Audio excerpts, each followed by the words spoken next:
Thank you for tuning in. Of course, you are watching Vegucation with Leah and Britt. And today, like we said, we are getting into your water. And we're going to talk about first the water that you're drinking. Now, in another episode, we had talked about EWG, the Environmental Working Group. Yes. .ewg.org. Their website is awesome. I feel like a kid in a candy store when I go there because I think I'm going to spend a minute and I end up spending like 15, 20 minutes because I can't leave. The information is so intriguing. Yes. But on their website, they have a water database. Coach Leah. Yes. What the heck is on the water database?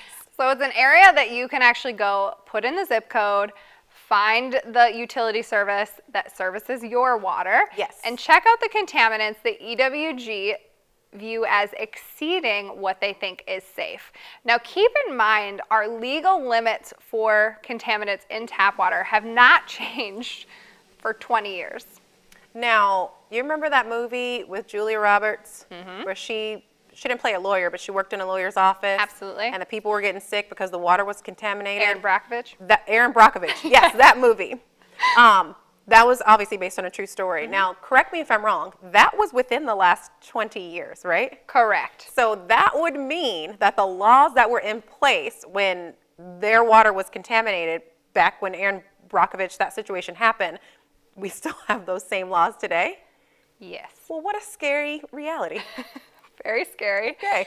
And also, again, so we're not going to sit and bask in the negativity. No, we're going to find a solution. We're going to find a solution. First, looking at how bad your water is. That way it might scare you into buying a filter, doing some things a little bit differently. Yes. I want to go over, a lot of people use their fridge filter. They might use another really popular one that is very cheap. Brita? Thank you. You're welcome. Brita. Always forget their name because I don't use them, but I know a lot of people do. I'm sorry that you forget me. Oh, yeah, that's true. So, again, we're not here to judge if you do and can only afford to get a Brita water filter. Anything is better than nothing. Yeah.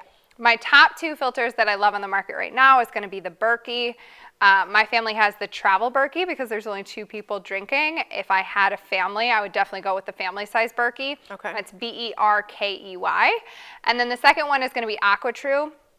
That one's going to be reverse osmosis, a little bit different than the Berkey. It's my second option, but both are really, really good options. Is there a reason, I'm sorry, Leah, but is there a reason that Berkey is the one that you prefer? Yeah, so again, AquaTrue sits in plastic. Not a fan of that. I don't love plastic. Yes, you're a glass girl because you're classy. Definitely more of a glass. Berkey is in metal.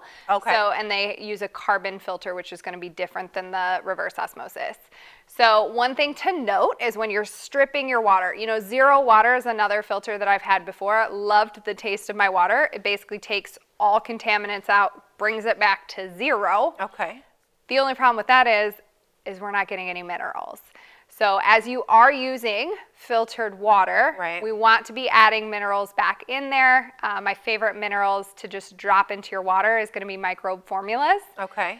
So you can go on their website, just type in there. They have 69 different plant minerals in a dropper. It'll last you forever. Okay, awesome. So you can filter your tap water. Now some people buy bottled water. And I'm really curious because I've seen those videos where they test the water in each bottle and like this brand's better than that brand. Is bottled water filtered? Does it come filtered? Is it better to do spring? Do you have a brand that you prefer if you have to do bottled water? Yeah, first of all, it's not even about the filtration system for me at this point. It's about the fact that it's coming in plastic, right? Yeah. And I just don't love that.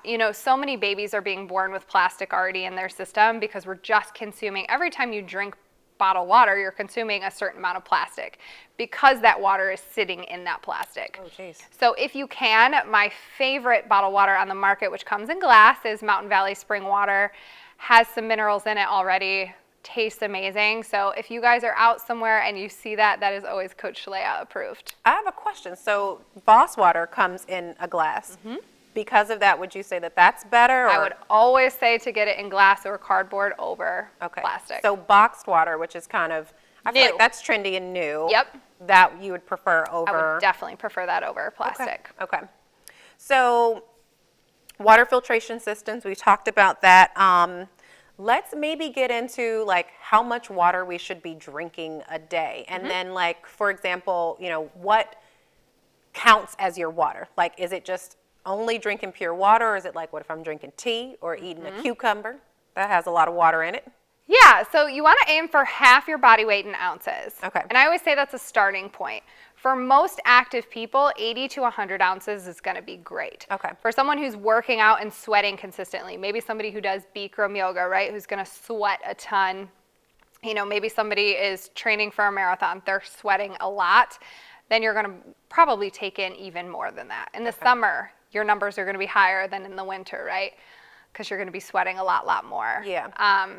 Tea, even uncaffeinated or decaffeinated tea, is still going to be a little bit of a diuretic. So I don't really count water with tea. Okay. Definitely not going to count it with coffee, alcohol. course. All of those things are going to dehydrate you Even as well. juice that like the number one ingredient is water, like technically you can't count that as your daily water. You could, but I err on the side of like more is better. Yeah. So if you have juice, just have some more water. Okay. Yeah.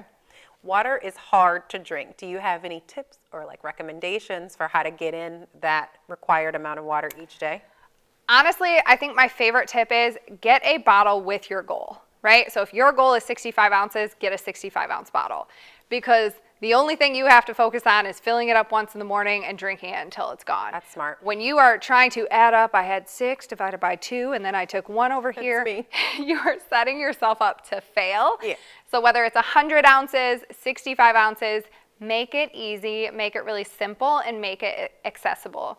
I like that. There's a lot of bottles that you can buy that will have, fruit at the top, water at the bottom, so it infuses into your water, which I think tastes that's cool. delicious. Yeah.